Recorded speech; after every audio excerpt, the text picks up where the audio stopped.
भाग 27 इश्क की दीवानगी। सुबह का वक्त मुंबई में। मीरा अपने समय से थोड़ा लेट उठती है और देर हो जाने की वजह से मीरा जल्दी से तैयार होकर कमरे से बाहर चली जाती है। कमरे से बाहर आकर मीरा देखती है कि हॉल में सिर्फ दादी थी और कोई नहीं था, क्योंकि सब अभी तक सो रहे थे। गुड मॉर्निंग दादी जी, मीरा उनके पास आकर बोलती है। गुड मॉर्निंग बेटा, आओ बैठो। दादी मुस्कुराते हुए कहती है, दादी आप रोज इतनी जल्दी उठते हैं? मीरा उनके पास बैठते हुए कहती है, हाँ बेटा, लेकिन आप क्यों इतनी जल्दी उठ गए? हाँ, हैरानी से दादी बोलती है, दादी मैं हमेशा से सुबह इसी टाइम पर उठती हूँ, मेरी तो आदत हो गई है। मीरा बोलती है, अच्छा आप ये सब छोड़िए, आप ये बताइए कि आप नाश्ते में क्या खाएंगी? मैं अभी आपके लिए वही बना दूंगी। मीरा एक्साइटेड होते हुए कहती है, अरे आप नाश्ता क्यों बनाएंगी? पूजा बना लेगी और वैसे भी आज वो आने ही वाली होंगी। दादी उसे मना करते हुए कहती है, दादी मैं बना लूंगी ना, आप फिक्र ना करें। और दादी ये पूजा कौन है? मीरा बोलती है, बेटा किचन का सारा काम पूजा ही करती है, बड़ी प्यारी बच्ची है, हमने उसे कभी काव्या से कम नहीं समझा और उसे काम करने के लिए मना करते हैं, लेकिन वो किसी की सुनती ही नहीं है। किचन का काम करने के साथ अपनी पढ़ाई भी करती है। वो अपने एग्जाम देने गई थी तो हमने उसे अपने साथ नहीं लाया, लेकिन आज वो आ जाएगी। दादी उसे बताती है, कोई बात नहीं, जब तक पूजा नहीं आती तब तक हम नाश्ता बना देंगे। मीरा बोलती है, ठीक है, अब आप इतना कह रही हैं तो आप नाश्ता बना लीजिए। दादी मुस्कुराते हुए कहती है। दादी के बोलने पर मीरा जल्दी से किचन की ओर चली जाती है और किचन में जाकर सभी के लिए नाश्ता बनाने लगती है। सुबह का वक्त बनारस में आज जब आशीष होटल में आता है तो अपने कैबिन में टेबल पर एक लेटर रखा हुआ देखता है। आशीष उस लेटर को उठाता है और उसे खोलकर पढ़ता है। भाई मैं मुंबई जा रही हूँ, क्यों जा रही हूँ, किस लिए जा रही हूँ, कितने दिनों के लिए जा रही हूँ, ये तो शायद आपको मैं नहीं बता पाऊंगी अभी, लेकिन आप परेशान ना हो, आपसे बस एक ही हेल्प चाहिए। आप बस सोनू को संभाल लेना, उसे कह देना कि मैं होटल के काम से कहीं बाहर जा रही हूँ और पता नहीं कितने दिनों में वापस आऊंगी, क्योंकि अगर उसे पता चला कि होटल के काम से नहीं गई हूँ तो वो बहुत ज्यादा परेशान हो जाएगी। और आप जानते हैं कि कल ही उसकी शादी हुई है। आप बिल्कुल भी मेरी चिंता मत कीजिएगा, क्योंकि मैं ठीक हूँ। आपकी मीरा। आशीष जैसे ही मीरा का ये लेटर पढ़ता है तो वो घबरा जाता है, उसके हाथ से लेटर छूट जाता है। वो मीरा के लिए बहुत परेशान हो जाता है। मीरा तुम कहाँ चली गई हो? कोई प्रॉब्लम थी तो मुझे बताती। अब अगर तुम सोनू ने तुम्हारे बारे में पूछा तो मैं उसे क्या जवाब दूंगा? क्या जवाब दूंगा? आशीष परेशान होकर बोलता है। आशीष तुरंत अपना मोबाइल निकालकर मीरा को कॉल करता है, लेकिन मीरा का मोबाइल स्विच ऑफ आता है। आशीष बहुत बार उसे फोन लगाता है, लेकिन उसका फोन लगता ही नहीं। आशीष परेशान होकर अपनी चेयर पर बैठ जाता है। राठौर मेंशन मुंबई। एक बहुत ही बड़ा और बहुत ही शानदार कमरा, जिसमें किंग साइज बेड पर रुद्र सोया हुआ था। उस कमरे की बड़ी बड़ी खिड़कियों पर लटकते खूबसूरत कर्टन से सूरज की रोशनी रुद्र पर पड़ रही थी। उस रोशनी से रुद्र की नींद खुलती है और वो बेड से उतरकर कमरे के बाहर बड़ी सी बालकनी में आता है, जहाँ पर बैठने के लिए बहुत ही आलीशान सोफे थे। रुद्र वहाँ खड़े होकर ताजी हवा को महसूस करता है। उसकी आंखों के सामने मीरा की वही तस्वीर आ जाती है जब उसने मीरा को पहली बार होटल की ड्रेस में यानी उस काली साड़ी में देखा था। रुद्र के चेहरे पर एक मुस्कान बिखर जाती है। रुद्र के रूम में एक अटैच जिम था। रुद्र बालकनी से आकर जिम में जाता है और वहाँ जाकर एक्सरसाइज कर अपना पसीना बहाता है लगभग 1 घंटे तक, और 1 घंटे के बाद वो जिम से बाहर निकलता है। रुद्र के कमरे से अटैच एक ड्रेसिंग रूम भी था और ड्रेसिंग रूम का गेट रूम और बाथरूम से अटैच था। रुद्र ड्रेसिंग रूम की ओर चला जाता है और अलमारी में रखा टॉवेल लेकर बाथरूम में चला जाता है। इधर मीरा किचन में काम कर रही थी कि तभी एक लड़की जिसकी उम्र 18 थी, ब्लैक जींस के साथ येलो लॉन्ग कुर्ती पहने किचन में आती है। जैसे ही मीरा की नजर उस पर पड़ती है तो वो देखती है कि वो लड़की वहाँ खड़ी उसे देखकर मुस्कुरा रही थी। आप मीरा दीदी है ना? लड़की खुशी से बोलती है। हाँ, लेकिन तुम मुझे कैसे जानती हो? मीरा हैरानी से बोलती है, मेरा नाम पूजा है, मैं कुछ देर पहले आई थी, बाहर दादी ने मुझे आपके बारे में बताया कि आप किचन में नाश्ता बना रही हो। पूजा उसके पास आते हुए कहती है, अच्छा तो तुम पूजा हो, तुमसे मिलकर अच्छा लगा। मीरा मुस्कुराते हुए कहती है, चलो दीदी नाश्ता बनाने में मैं भी आपकी मदद करती हूँ। पूजा ये बोलकर उसके साथ नाश्ता बनाने लग जाती है। कुणाल का घर मुंबई। हितेश आज मेरी जितनी भी मीटिंग्स है कैंसिल कर दो। कुणाल बोलता है, क्यों सर? आज हमारी खन्ना एंटरप्राइजेस के साथ बहुत इंपॉर्टेंट मीटिंग है। हितेश चौंकते हुए कहता है, आज हम नानी सास से मिलने जाएंगे, जरा उन्हें भी तो पता चले कि इस दुनिया में उनका कोई नाती भी है। और कुणाल एक शैतानी हंसी के साथ बोलता है, और उनसे भी तो मिलना है जिन्होंने हमारी रातों की नींद और दिन का चैन चुरा लिया है। कुणाल अपने सीने पर हाथ रखते हुए कहता है, ओके सर। हितेश कहता है और वहां से चला जाता है। कुणाल आंख बंद करके चेयर के पीछे गर्दन करते हुए लेट जाता है और मीरा से हुई मुलाकात के बारे में सोचने लगता है। राठौर मेंशन। कुछ देर बाद मीरा और पूजा दोनों डाइनिंग टेबल पर नाश्ता लगा देते हैं। मीरा के बनाए नाश्ते की खुशबू चारों ओर घर में फैल जाती है। काव्या ऊपर से सीढ़ियां उतरकर डाइनिंग टेबल पर आती है। मीरा आपने क्या बनाया है? खाने की खुशबू बहुत अच्छी आ रही है। काव्या एक बाउल के ऊपर से खाने को स्मेल करते हुए कहती है, थैंक यू, मैंने आप सभी के लिए आलू के पराठे, पोहा, जलेबी और समोसे बनाए और साथ में अदरक वाली चाय भी है। मीरा मुस्कुराते हुए कहती है, आपने इतना सब बना दिया मीरा? दादी हैरानी से कहती है, जी दादी, और दीदी ने ये सब इतनी जल्दी जल्दी बनाया ना कि मैं तो देखती ही रह गई। पूजा खुशी से बोलती है, दादी भाई कहाँ रह गए? खाना दिखने में इतना टेस्टी लग रहा है कि इसे देखकर मुझे और तेज भूख लग रही है, अब मुझसे रुका नहीं जा रहा है। काव्या मुंह लटकाकर कहती है, बेटा रुद्र बस आ ही रहे होंगे। दादी बोलती है। तभी ग्रे कलर की 3 पीस पहने हुए रुद्र सीढ़ियों से उतरते हुए नीचे आते हैं। मीरा की नजर रुद्र पर जाती है, लेकिन रुद्र को पहले से ही अपनी ओर देखता पाकर मीरा जल्दी से अपनी नजरें उससे हटा लेती है। रुद्र को विश्वास नहीं हो रहा था कि मीरा उसके घर में उसी के सामने खड़ी है। गुड मॉर्निंग दादी। रुद्र आकर दादी के पैर छूते हुए कहता है, गुड मॉर्निंग रुद्र। दादी उसके सिर पर हाथ फेरते हुए कहती है, गुड मॉर्निंग भाई। काव्या बोलती है। रुद्र उसको प्यार से गुड मॉर्निंग बोलता है तो उसकी नजर पूजा पर जाती है। पूजा भागकर उसके पास आती है और रुद्र के गले से लग जाती है। रुद्र भी उसे अपनी बाहों में भर लेता है। कैसे हो बच्चा आप? रुद्र उसके बालों को सहलाते हुए कहता है, मैं बिल्कुल ठीक हूं भैया। पूजा उससे दूर होते हुए कहती है, पूजा तुम्हारे एग्जाम्स कैसे गए? रुद्र अपनी चेयर पर बैठते हुए कहता है, बहुत अच्छे गए भैया, और इस बार तो मेरा सिलेक्शन अब पक्का हो ही जाएगा। पूजा मुस्कुराते हुए कहती है, गुड। रुद्र ये बोलकर मीरा को देखता है जो सभी को नाश्ता सर्व कर रही थी। वैसे ये शैतान सिंह राठौर अपने परिवार की बड़ी केयर करता है। चलो इस शैतान में कुछ तो अच्छा है। रुद्र को अपने परिवार के साथ इतना अच्छा देखकर मीरा अपने मन में कहती है, गुड मॉर्निंग मिस्टर पाठी। रुद्र अपना जूस लेते हुए कहता है। उसकी मॉर्निंग विश सुनकर मीरा हैरानी से रुद्र की तरफ देखती है। रुद्र उसकी तरफ देख रहा था, फिर मीरा धीरे से गुड मॉर्निंग बोलती है। रुद्र की नजर जैसे ही डाइनिंग टेबल पर रखे नाश्ते पर जाती है तो वो चौंक जाता है। आज सारा खाना इंडियन था। रुद्र आलू के पराठे की एक बाइट खाता है, वो उसे बहुत ज्यादा टेस्टी लगता है। तभी रुद्र को एक कॉल आता है, लेकिन वो पिक नहीं करता, वो अपना मोबाइल देखने लगता है। तभी दादी खाते ही मीरा के खाने की तारीफ करने लगती है। मीरा नाश्ता बहुत अच्छा बना है, दादी बोलती है। ये सुनते ही नाश्ता मीरा ने बनाया है। रुद्र खुश होते हुए मीरा की ओर देखता है। रुद्र मन ही मन बहुत खुश होता है, लेकिन फिर वो मीरा को परेशान करने की सोचता है। आपके चक्कर में बहुत पापड़ बेले और तो और आपके झापड़ खाए, अब तो इतना हक बनता ही है मिस्टर पाठी। रुद्र अपने मन में शैतानी मुस्कान के साथ कहता है, इतना ऑयली और अनहेल्दी ब्रेकफास्ट किससे पूछ के बनाया ये सब? मैं ये सब नहीं खाता हूँ। रुद्र गुस्से में कहता है। अचानक उसकी आवाज सुनकर सब डर जाते हैं। वो भैया, पूजा बोल ही रही थी कि मीरा बीच में बोल पड़ती है, ये सब मैंने बनाया मिस्टर राठौर। मीरा उसे देखते हुए घबरा कर कहती है। मीरा की बात सुनकर रुद्र बिना कुछ कहे वहां से उठकर चला जाता है और उसके पीछे रोहित भी वहां से चला जाता है। ये भाई को क्या हुआ? इतना अच्छा तो नाश्ता बनाया, और दादी, भाई को ये सब बहुत पसंद है, वो हमेशा आपके हाथ का बना ये सब खाना बहुत मिस करते थे, लेकिन अब भाई को क्या हो गया? काव्या हैरान होकर बोलती है, ये शैतान सिंह राठौर एक नंबर के कनखजूर हैं, राक्षस कहीं के, इनसे ना दूसरों की खुशियां बिल्कुल बर्दाश्त नहीं होती।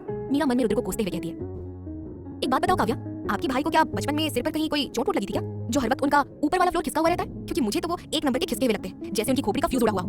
मीरा लगातार रुद्र की शान के कसीदे पढ़ रही थी। काव्या तो आंखें फाड़कर मीरा को देख रही थी, और पूजा, वो कब से मीरा को इशारे कर रही थी कि चुप हो जाए, लेकिन वो तो बोले ही जा रही थी किसी राजधानी एक्सप्रेस की तरह, और रुकने का नाम ही नहीं ले रही थी। पूजा, मेरे रूम से रेड वाली फाइल लेकर आओ। पीछे से रुद्र की आवाज आती है। रुद्र की आवाज सुनकर मीरा की हालत खराब हो जाती है, उसकी सांसें अटकने लगती है, उसके होंठ आपस में चिपक जाते हैं। मीरा धीरे धीरे मुड़कर पीछे देखती है। वो देखती है कि लाल आंखों वाला शैतान उसे ही घूर रहा है। अब आगे क्या होगा जानने के लिए सुनिए इश्क की दीवानगी, सिर्फ और सिर्फ प्रतिलिपि एफएम पर। भाग 28, इश्क की दीवानगी। रुद्र जब घर से बाहर आता है तो उसे लगता है कि उसने मीरा के साथ कुछ ज्यादा ही कर दिया है, तो वो वापस जाकर घर के माहौल को लाइट करना चाहता था, लेकिन उसे क्या पता था कि अंदर मीरा उसकी तारीफों के पुल बांध रही होगी। रुद्र अचानक से पीछे मुड़कर मेंशन की तरफ जाने लगता है। उसके अचानक ऐसे मेंशन की ओर जाने से रोहित चौंक जाता है और वो भागते हुए उसके पीछे जाता है। रुद्र जैसे ही घर के अंदर आता है तो देखता है कि मीरा लगातार रुद्र के बारे में जो मन में आ रहा है वो बोले जा रही है। उसकी बातें सुनकर रुद्र के पैर वहीं रुक जाते हैं। अचानक से पूजा की नजर रुद्र पर पड़ जाती है, जो गुस्से में मीरा को घूर रहा था। रुद्र को देखकर पूजा की आंखें बाहर निकलने को तैयार हो जाती हैं। पूजा जल्दी से रुद्र से छुपकर बार-बार इशारा करके मीरा को चुप होने को कहती है, लेकिन वो कहां चुप होने वाली थी, और इधर मीरा से अपनी शान में तारीफ सुनकर रुद्र की आंखें गुस्से से लाल होने लगती है। अब उसकी सुनने की हद खत्म हो चुकी थी। पूजा, मेरे रूम से रेड वाली फाइल लेकर आओ। रुद्र तेज आवाज में बोलता है। रुद्र की आवाज सुनकर सब दंग रह जाते हैं, खास तौर पर मीरा। उसकी तो हालत ही खराब हो जाती है। उसे ऐसा लगता है कि जैसे उसकी सांसें अटक गई हो, उसके होंठ आपस में चिपक जाते हैं। मीरा धीरे धीरे पीछे की ओर मुड़ती है तो वो देखती है कि वो लाल आंखों वाला शैतान उसे ही घूर रहा था। हो गया बेड़ा गर्क। ये इंसान नहीं, ये इंसान तो बिल्कुल भी नहीं है, शैतान है पूरे। ये शैतान वैसे भी मुझे शांति से जीने नहीं देता है, और ऊपर से मैंने खुद अपने पैरों पर कुल्हाड़ी मार ली। हे महादेव, क्यों आप एक पल के लिए भी मुझे खुश नहीं रहने देते हैं? आप तो खुद पार्वती माँ के साथ कैलाश चले गए, लेकिन अपनी टोली के इस भूत को मेरे पास छोड़ गए।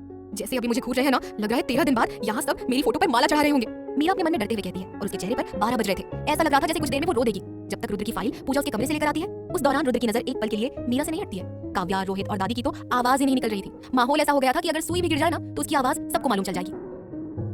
मीरा, क्यों आप बार-बार इन रुद्र देवता के रौद्र रूप को बाहर निकाल देती हो? अब पूरे दिन ये इतना तांडव करेंगे ना कि मेरा तो सांस लेना भी मुश्किल हो जाएगा। रोहित बेचारी सी शक्ल बनाकर मीरा को देखते हुए मन में कहता है, दादी, ये तो अजूबा हो गया। भाई की इतनी बुराई, वो भी उन्हीं के घर में, और जब वो भाई ने सुन लिया है, मीरा ने तो कमाल कर दिया। मैं तो आज मीरा की फैन हो गई हूँ।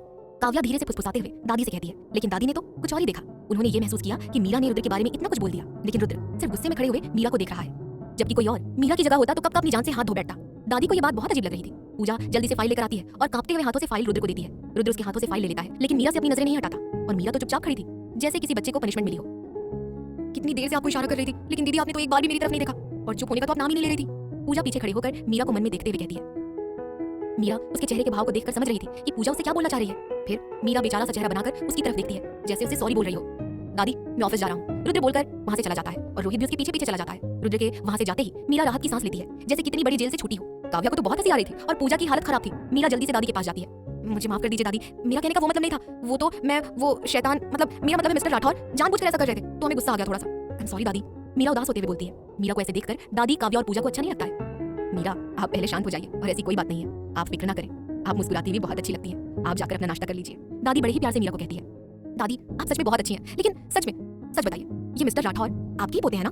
मीरा कुछ सोचते हुए बोलती है। मीरा की बात सुनकर काव्या और पूजा की हंसी छूट जाती है। शैतान, दादी मुस्कुराते हुए बोलती है, और मीरा को मारने का इशारा करती है। मीरा हंसते हुए वहां से चली जाती है। उसके जाने के बाद दादी रुद्र और मीरा के बारे में सोचने लगती है। राठौर इंडस्ट्रीज, एक महंगी ब्लैक ऑडी राठौर इंडस्ट्रीज के सामने आकर रुकती है। एरोगेंट पर्सनालिटी और ग्रे रंग का 3 पीस पहने रुद्र कार से बाहर निकलता है और कंपनी के अंदर की ओर चले जाता है। उसके पीछे रोहित भी जल्दी से जाता है। रुद्र ऑफिस के अंदर आता है। आज रुद्र लगभग 2 हफ्ते बाद ऑफिस आया था।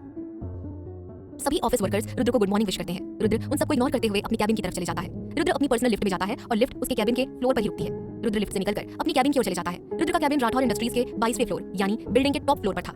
रोहित, आज का मेरा शेड्यूल बताओ। रुद्र चलते चलते रोहित से बोलता है। सर, आज आपकी 2 मीटिंग है, पहली सिंह एंटरप्राइजेस के साथ, और दूसरी लंदन वाले क्लाइंट के साथ वीडियो कॉन्फ्रेंसिंग है। रोहित जल्दी से रुद्र को शेड्यूल बताता है।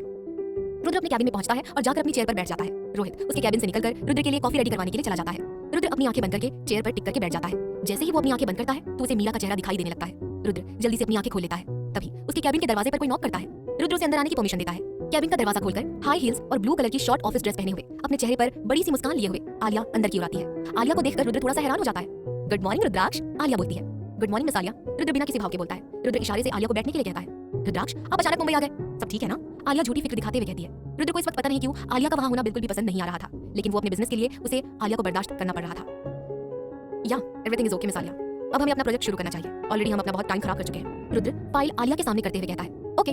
आलिया जानबूझकर अपना हाथ रुद्र के हाथ पर रखते हुए कहती है। जैसे ही आलिया अपना हाथ रुद्र के हाथ पर रखती है, रुद्र एकदम से अपना हाथ वहां से हटा लेता है। रुद्र को अब बहुत ज्यादा गुस्सा आ रहा था। उसे अब मीरा के अलावा कोई और लड़की छुए उसे अच्छा नहीं लगता था। रुद्र की आंखें गुस्से की वजह से लाल होने लगी थी। मिस आलिया, आपका कैबिन तैयार कर दिया गया है, आप वहां जाकर काम कर सकती हैं। और हाँ, जब तक आपको कोई बहुत जरूरी काम ना हो तब तक आप प्लीज मुझे डिस्टर्ब मत किया कीजिए। रुद्र गुस्से में एक एक शब्द को चबाते हुए कह रहा था। ओके, आलिया जबरदस्ती दांत दिखाते हुए कहती है। रुद्र के गुस्से को आलिया महसूस कर पा रही थी और इस वक्त वहां से जाने में ही वो अपनी भलाई समझती है। आलिया जल्दी से फाइल को लेकर वहां से चली जाती है। कैबिन से बाहर आते ही आलिया अपने पैर को जोर से जमीन पर पटकती है। उसे रुद्र के इस बिहेवियर पर बहुत ज्यादा गुस्सा आ रहा था। क्या फायदा इतना तैयार होकर आने का? ये रुद्राक्ष तो मेरी तरफ देख भी नहीं रहा है, तो फिसलेगा कैसे? फिसलना तो दूर, उसने एक नजर ढंग से मुझे देखा भी नहीं। अचानक इसे क्या हो गया है? किसी इडियट ने कहा था कि रुद्राक्ष हमेशा लड़कियों से घिरा रहता है, जिस लड़की को इशारा करते वो अपना सब कुछ इसे सौंप देती है। लेकिन कब से मैं इंतजार में हूँ, लेकिन ये तो वो रुद्राक्ष नहीं लग रहा है। आलिया गुस्से में अपने मन में कहती है। आलिया के जाते ही रुद्र चेयर से उठकर अपने कैबिन में लगी कांच की विंडो के पास जाकर खड़ा हो जाता है। पता नहीं क्यों क्या हो रहा है मुझ पर हर लड़की मर मिटने को तैयार रहती है, पर मैंने कभी भी किसी लड़की को अपनी लाइफ में आने की इजाजत कभी नहीं दी। लेकिन मीरा, तुमने सब कुछ बदल कर रख दिया है। मुझे हर जगह सिर्फ तुम ही दिखाई देती हो। चलते फिरते, उठते बैठते, सोते जाते, जब भी अपनी आंखें बंद करता हूँ तो सिर्फ मुझे तुम ही दिखाई देती हो। मुझे पता नहीं क्या हो गया है। मैं तुम्हें अपने साथ बनारस से मुंबई ले आया, लेकिन इतना पता है मेरा दिल और दिमाग तुम्हें हर लम्हा अपने साथ अपनी आंखों के सामने देखना चाहता है। I don't know what's wrong with me. Rudra अपने मन में चिल्लाते हुए कहता है। रुद्र का दिल क्या चाह रहा था वो खुद नहीं समझ पा रहा था, लेकिन वो इतना समझ चुका था कि मीरा उसके लिए बहुत जरूरी हो गई थी। रुद्र अपनी सोच से बाहर आता है जब रोहित कैबिन के अंदर आता है। रोहित के पीछे एक लड़का खड़ा था जो रुद्र की कॉफी लेकर आया था। वो लड़का कॉफी रखकर वहां से चला जाता है। अब आगे क्या होगा जानने के लिए सुनिए इश्क की दीवानगी सिर्फ और सिर्फ प्रतिलिपि FM पर। अगले एपिसोड्स 12 AM पर फ्री मिलेंगे।